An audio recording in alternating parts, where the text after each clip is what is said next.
pre rozvoj energeticky efektívnych budov a udržateľnej architektúry. Nejaké vládne programy. Napríklad sú nám známe vládne programy z Nemecka, z Rakúska, kde dávajú dotácie na rozvoj energeticky efektívnych budov vo forme dotácie napríklad na zakúpenie slnečných kolektorov alebo kotlov na biomasu. U nás momentálne takéto žiadne stimuly nie sú, aj keď sa o nich uvažuje. Zaujíma ma, ako je to konkrétne vo Veľkej Británii a ako je to po Francúzsku. Okay, this word, yes, okay. Maybe just to say in the United Kingdom that at the moment we have a government who are not encouraging, I would say, not encouraging sustainable architecture. So they've removed the subsidies for wind power, solar power, biomass. You know, these subsidies no longer apply, and I think in the end, I think the subsidies are excellent to get things going. So I think it's a very good if your policymakers can feel that they can invest in these kind of initiatives, then it's very helpful.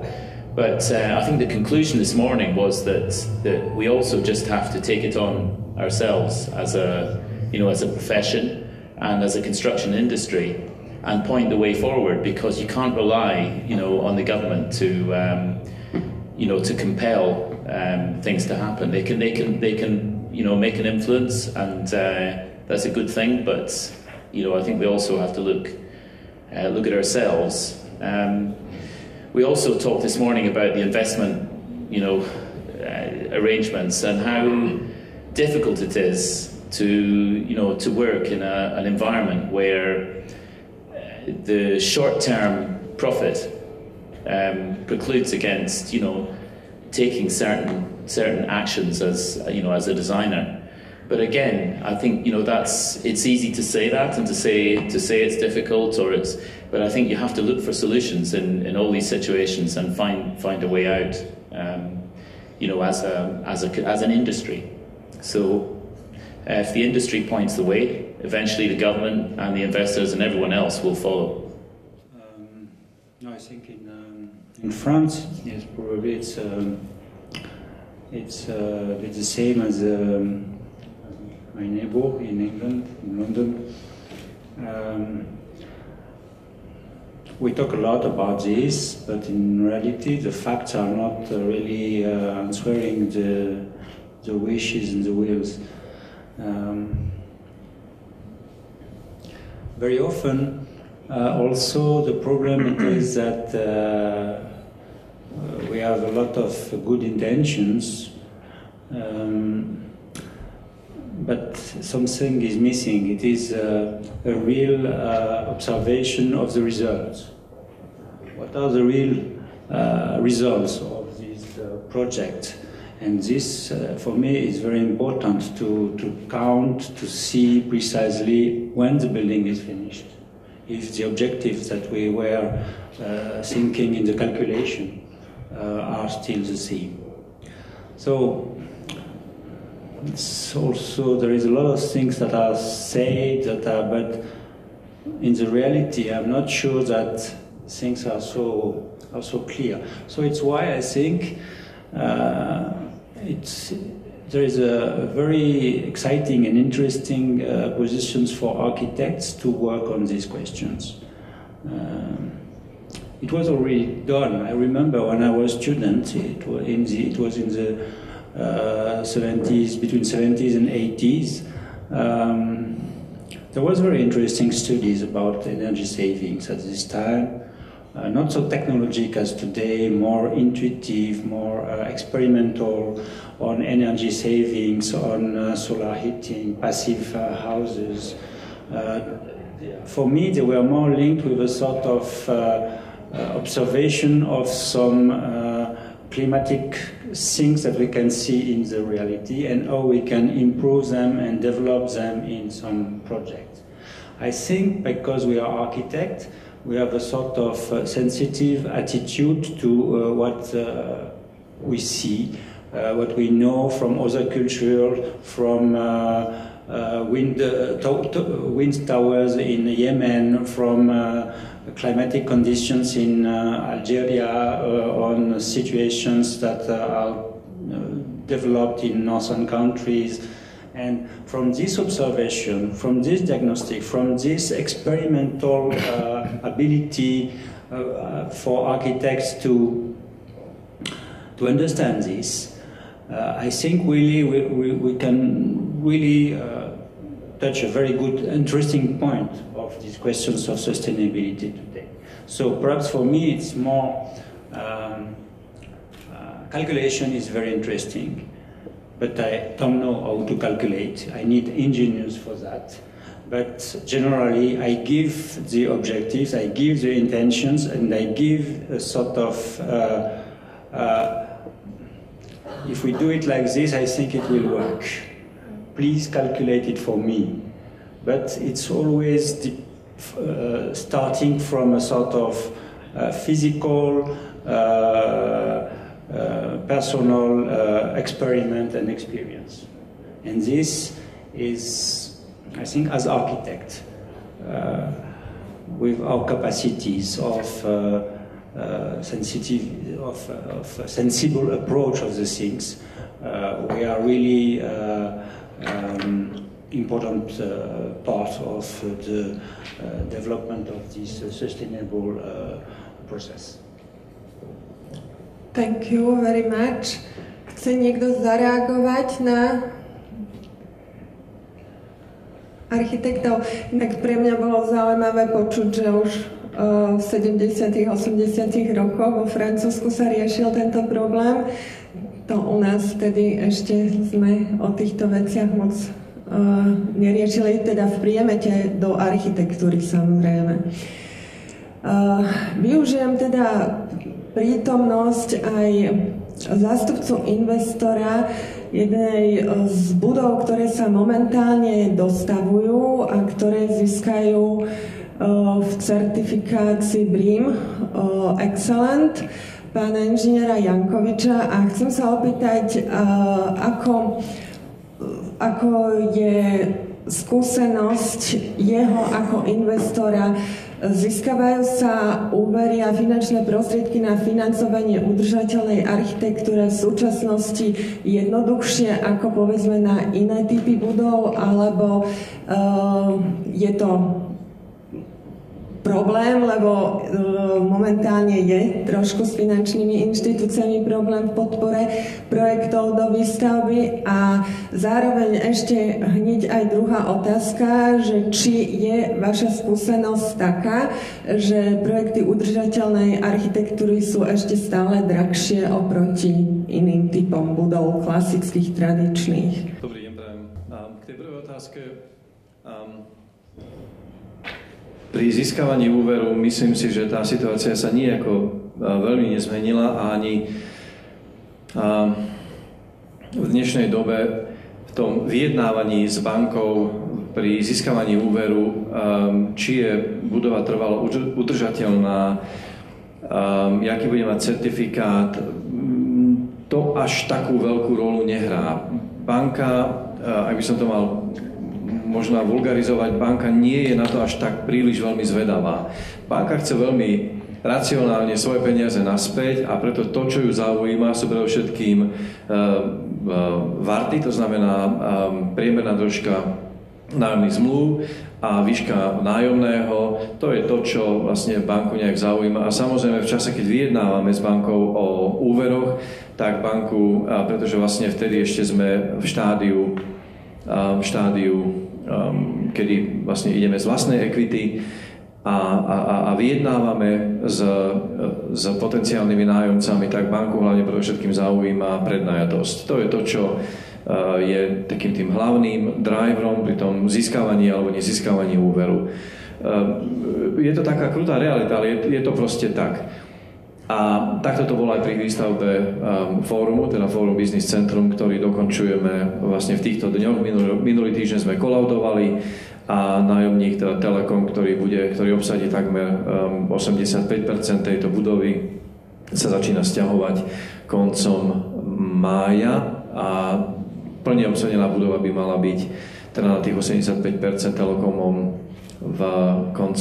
koncom júna, tak aby od 1. júla mohli úplne fungovať. Čiže pri tom získavaní úveru naozaj banku zaujíma, akú máte prednajatosť, aké sú efektívne nájomné a aký bude priemerný teda VART, čo je teda vlastne priemerná dĺžka nájomných zmluv. To sú rozhodujúce veličiny pri tom vyjednávaní. Samozrejme pre nás je dôležitá samozrejme výška úroku, teda marža a tak ďalej. Ale na tomto hlavne v tom záleží. To, čo my badáme, možno trocha takú zmenu, je pri vyjednávaní s niektorými tými veľkými nadnárodnými spoločnosťami, že tí, tak ako sa kedysi nie veľmi zaujímali o to, že vlastne akú má budova certifikát, či to je BREEAM, či to je LEED, či to je Excellence alebo niečo iné, tak už dnes viacej vidíme tú tendenciu sa pýtať aj na tento fakt, to znamená, akú licenciu má, aký certifikát má tá budova. Ale opätovne je to skôr také nesmelé pýtanie sa. Nie je to opätovne aj v tých vzájomných rozhovoroch, nie je to fakt, ktorý rozhodne o tom, či áno alebo nie sa nasťahuje. Pre všetkým tých nájomcov dnes zaujíma nájomníkov teda zaujímajú dve veci a to je samozrejme výška nájomného, pretože to sú tie náklady, ktoré im vznikajú, to je jedna vec a druhá vec je, ktorá ich zaujíma, aké sú teda štandardy, respektíve nadštandardy, ktoré sme im schopní ponúknuť. A tam sa vlastne stretávame ako v rámci konkurencie s ostatnými developermi, to znamená, akú výšku nájomného dokážeme poskytnúť, aké nadštandardy dokážeme poskytnúť, aké sú potom ďalšie podmienky zmluvy, aké sú breaky, to znamená, kedy je možné odísť z tých zmluv, respektíve zmeniť výšku nájomného a tak ďalej. Čiže to je, aby som povedal, tomu financovaniu. K tej druhej časti otázky, a sám som prekvapený, že som si ju zapamätal takto na konci dňa, je tá, že pokiaľ sa týka fórumu, nemyslím si, že fórum bol z titulu toho, ako ho chceme certifikovať, že by bol predražený. Ja sa domnievam, že to snáď 3-5% asi pravdepodobne tak nejak sa to pohybuje. Hej. To, čo my momentálne však robíme, a to nám narobilo troška viacej vráskov na čele, to sú tie dva nové zákony, to znamená zákon o tepelnej ochrane budov a zákon o energetickej hospodárnosti budov. Tam momentálne dokončujeme to vyhodnotenie, čo to pre nás znamená z hľadiska používania nových technológií. Tam nám to robí troška viacej vráskov, ale myslíme si, že aj tam to nebude nejako katastrofické, zatiaľ tak, ako sa to rysuje. Takže toľko k tomu. Tak myslím, že ste potešili, že trošku ste zvrátili ten mýtus, že teda udržateľná energeticky efektívna budova musí byť nutne minimálne o nejakých 15-20% drahšia. Takže tu máme príklad veľkej budovy, Business Forum je naozaj veľká administratíva. Má 18 000 m2 kancelárskych priestorov, teda prenajímateľných priestorov a je tam nejakých 500-600 m2 retailu a parkoviska tak okolo 400 parkovacích miest tam je. Čiže to len, aby to auditorium vedelo, akej veľkej budove hovoríme, teda 18 000 m2 prenájomnej plochy. Ale zrejme k tomu prispelo aj to, že v podstate tento projekt sa naozaj od začiatku pripravoval ako udržateľný. Ďakujem pekne. Ja by som využila hneď aj ďalšieho panelistu, a to je inžiniera Vicena z EDOMu. Do obeda sme počuli veľmi zaujímavú prednášku pána inžiniera Bohuša z tejto firmy o tom, aké sú ich skúsenosti s prípravou energeticky efektívnych budov. V EDOMe sú teda špecialisti práve na túto problematiku a sú svojim zameraním odkázaní na spoluprácu s architektami, s investormi a podobne. Chcem sa opýtať, aké sú vaše skúsenosti z tejto spolupráce. Či vnímate nejaký posun v tejto otázke, alebo stále je to ešte nejak tak v plienkach? A tiež ako teda vnímate, povedzme, aj ochotu investorov financovať udržateľné projekty? Tak ako za spoločnosť IDOM, ktorá je na trhu nízkoenergetických alebo energeticky efektívnych budov a trvalej udržateľnosti už niekoľko rokov, musím potvrdiť to, čo povedal pán Jankovič, alebo teda pridám sa k tým, ktorí ukľudnia investorov v tom zmysle, že či sú trvalé udržateľné budovy nutne drahšie. Ja tiež môžem povedať, že z našich skúseností na certifikácii trvalej udržateľnosti vyplýva, že pokiaľ sa tá idea, že chceme trvalú udržateľnú budovu podchytiť na začiatku, tak to ozaj nie sú vysoké náklady. Ešte by som chcel povedať, že treba rozlišovať medzi tvorbou trvalej udržateľnosti a certifikáciou trvalej udržateľnosti. Vytvoriť trvalú udržateľnú budovu znamená len zmeniť prístup k práci, spolupráca, architekt a projekčný tím. To je tá najdôležitejšia časť, to už tu bolo niekoľkokrát povedané, aj pán profesor Petraš povedal, že architekt nemusí poznať vzorce, nemusí rozumieť úplne všetkému, na to sú tu odborníci, ktorí rozumejú všetkým aspektom trvalej udržateľnosti. Toto sa nám potvrdilo aj v spolupráci s pánom architektom Kubíkom na projekte Centrál. Práve vďaka tejto spolupráci výsledkom certifikovaná budova. Takže vytvoriť trvalú udržateľnú budovu nemusí byť drahšie. V prípade Centrálu sa veľmi ťažko povie, koľko to bolo drahšie, keďže aj táto budova bola tvorená od začiatku s prihľadnutím na tú trvalú udržateľnosť. Takže ťažko sa povie, koľko by bola budova stála, keby sa na tento aspekt neprihliadalo. Ale tiež odhadujeme do nejakých 3%. Ale väčšina tých nákladov spojených s týmto aspektom trvalej udržateľnosti je v tom, je v ľudskej práci, v činnosti expertov, ktorí sa museli zapojiť v analýzach, v štúdiách, ktoré boli spravené. Proste v práci tímu, práci ľudí, ktorí sa zapájajú do procesu výstavby, procesu prípravy a tí ľudia musia oveľa viac práce vyvinúť v procese prípravy, ako je to bežné na našom trhu v príprave alebo teda pri realizácii projektov. Nie je to možné robiť spôsobom urobme to na stavebné povolenie a potom nech si to žije svojím životom, nech sa toho chopia stavebné spoločnosti, nech si to doprojektujú, nech si to dokreslia, lebo v takom prípade tá trvalá udržateľnosť môže stať naozaj veľa peňazí. No a teda prvý aspekt som povedal tvorba trvalo udržateľnej budovy, druhý aspekt je certifikácia. Tak tá certifikácia, keď už teda niekto chce mať potvrdené, že budova naozaj je trvalo udržateľná a mať to potvrdené certifikátom, tak ten certifikát už stojí peniaze a to sú náklady navyše.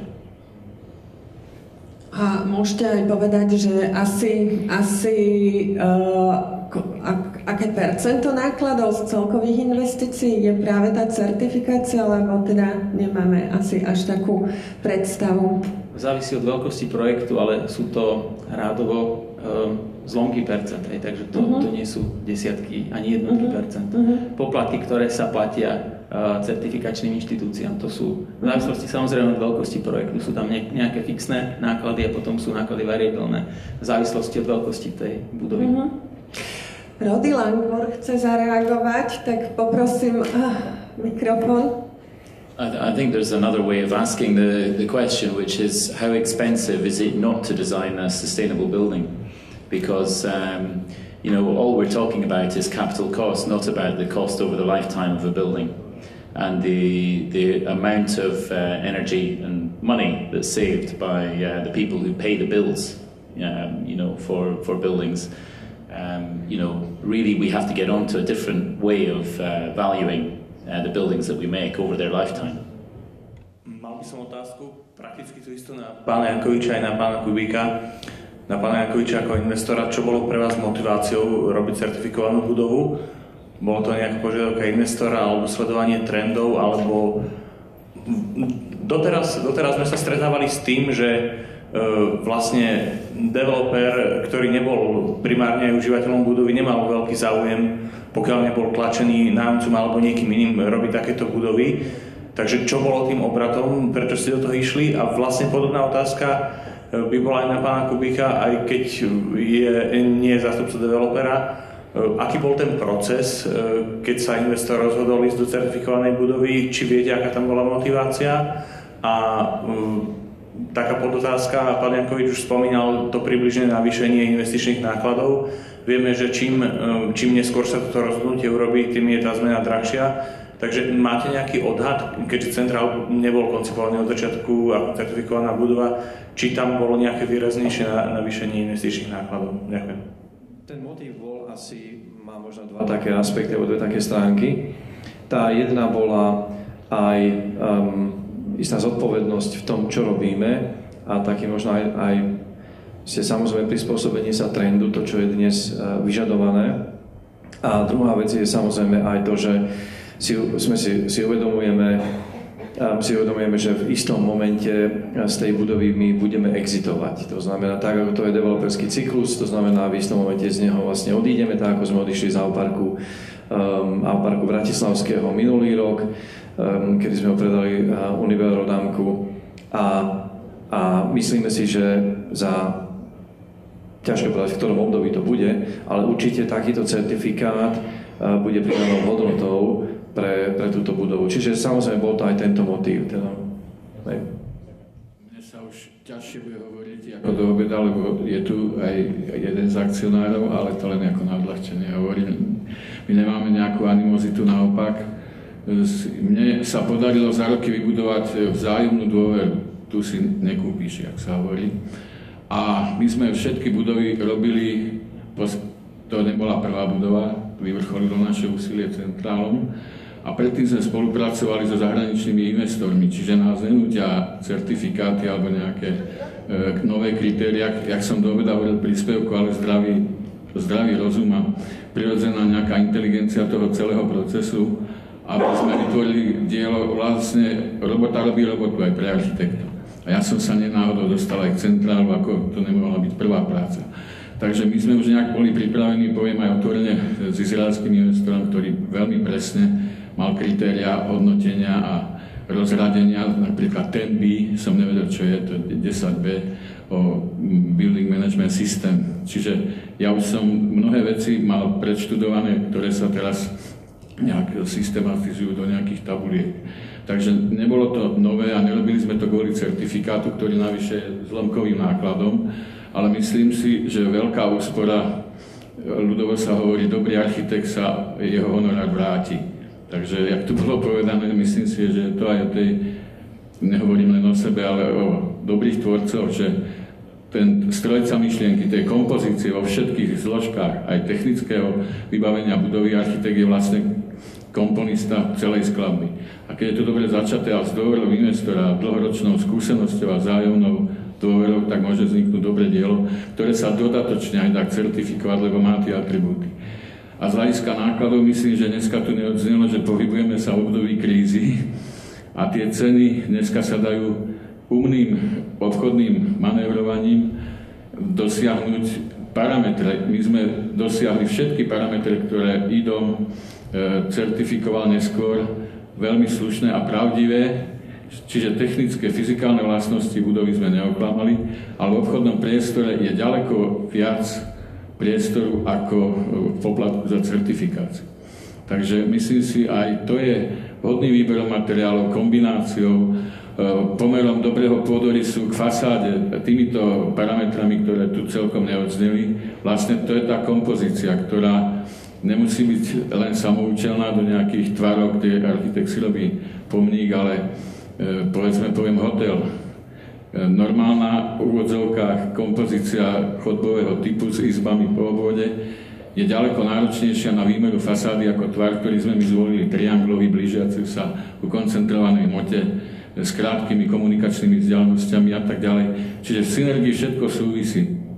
Takže ten architekt, jeho honorár a nie akýkoľvek v úvodzovkách tým prístupom môže sa vrátiť, alebo naopak predraží tú stavbu a tvrdením, že to tak musí byť a môže byť aj certifikovaná a má dobré parametre, ale nemusí, ten koncept musí byť veľmi silný. Keď nie je dodatočne, ten certifikát to nedvíne.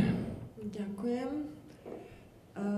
Už sme tu vyspovedali investora, architektov, odborníkov na energetickú certifikáciu a energetické efektívne riešenia, ale do tohto celého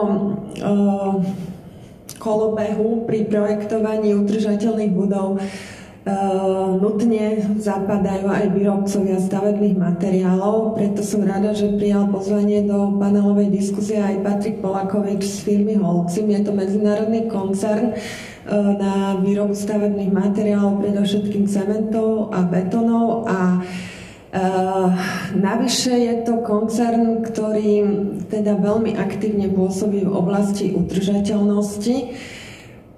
Chcem sa opýtať preto vás ako teda zástupcu výrobcu stavebných materiálov, aká je vaša skúsenosť zo spolupráce s architektami a s projektantami, ale aj s investormi? Bádate nejaký posun v tom, že teda chcú aj udržateľnejšie riešenia, čo sa týka stavebných materiálov, a tým, že ste medzinárodný koncern, určite túto tému debatujete aj na nejakých tých medzinárodných fórach, takže ako sa líši táto situácia u nás so situáciou v iných krajinách, či tam badať nejaké rozdiely alebo nejak... Pokiaľ sa jedná o komunikáciu nás a medzi nami ešte aj investorom a architektom je stavebná firma, tak to naše prvotné vnímanie je to, že tá stavebná firma ako aj ten investor sa primárne pozerajú na ekonomickú stránku daných produktov. Musím priznať, že stále viac, najmä u investorov, ktorí stávajú sami pre seba, a teraz je jedno, či sú väčšie alebo menší, a badáme skutočne posun v orientácii na životný cyklus výrobkov, ale nie je to nejak silno markantné.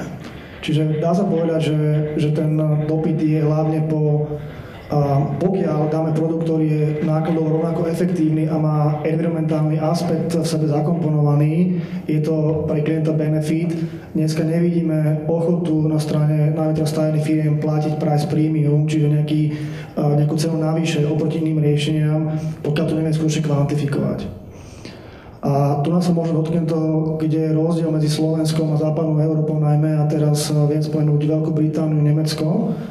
To sú krajiny, kde sa hlavne v prípadoch certifikovaných budov, či už podľa LEEDu alebo BREEAMu, alebo DTNG a čokoľvek iného, ráta každý bod a ten dopyt na dodávateľ stavebných materiálov, ako je betón napríklad, je výrazne vyšší v tom, že tá environmentálna stránka toho produktu, čiže napríklad recyklovaný obsah, je jeden z hlavných kritérií výberu dodávateľa.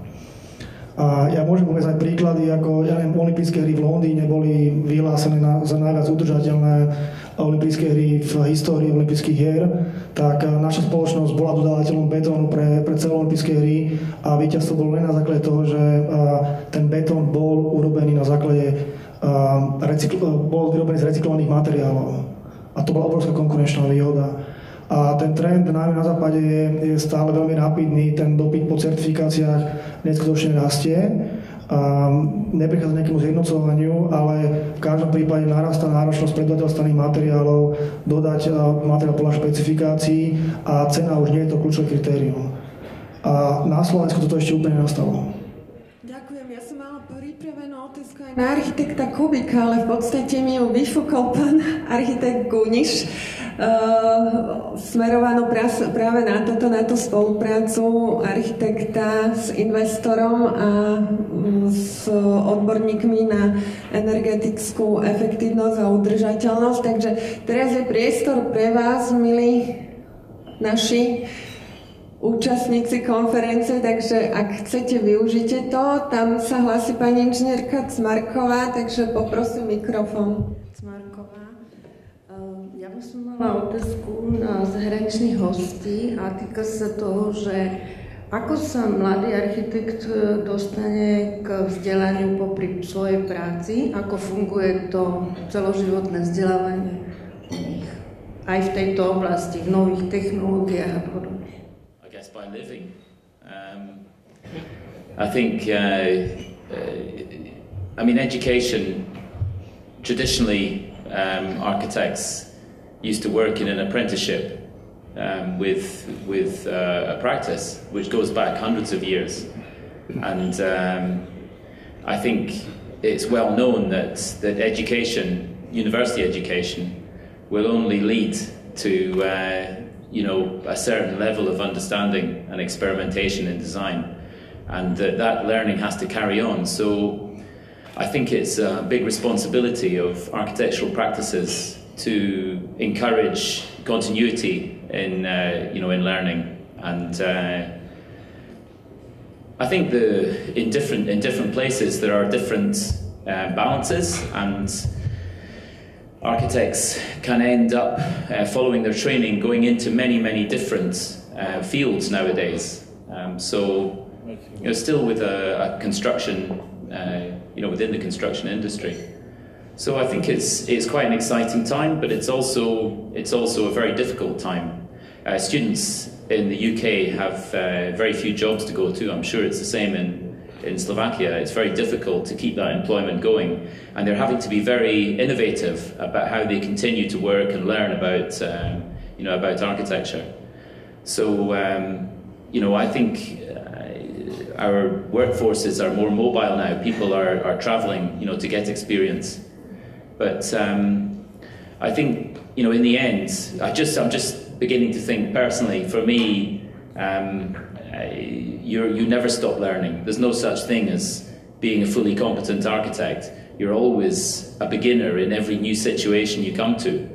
And all you do is that you begin to have a methodology, a way of thinking about something that you then apply to a new situation.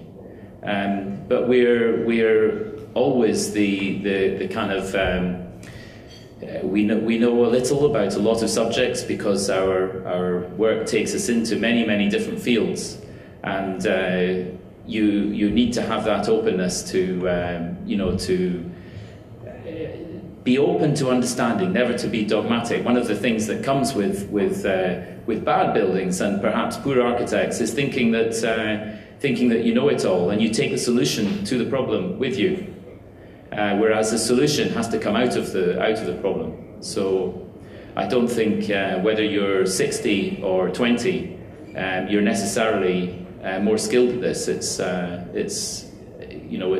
open to all of us to continue learning. Would like to add that we are architects, but we are also people that live outside. We are habitants, and we feel physically some things. I remember my grandmother, she was living in the countryside, and I think the way she was living was extremely sustainable. When it was a bit cold, she takes something on his shoulders. She know that when she was wearing a black dress, and when she went to the sun, it was more hot, and when it was white, it was different. So we have some very simple things of the daily life that are the same for architects and for everybody. It's important just to try to take care of them and to use them, because it's really simple things, and by using these simple things, by working with this good sense, I think we also can really reach this sustainability question. Ďakujem. Má niekto ešte z auditoria nejakú otázku? Alebo už sme vás teda dostatočne unavili a načerpali vám, teda dúfam, aj pozitívnu energiu do tvorby a príprav udržateľných projektov a budov.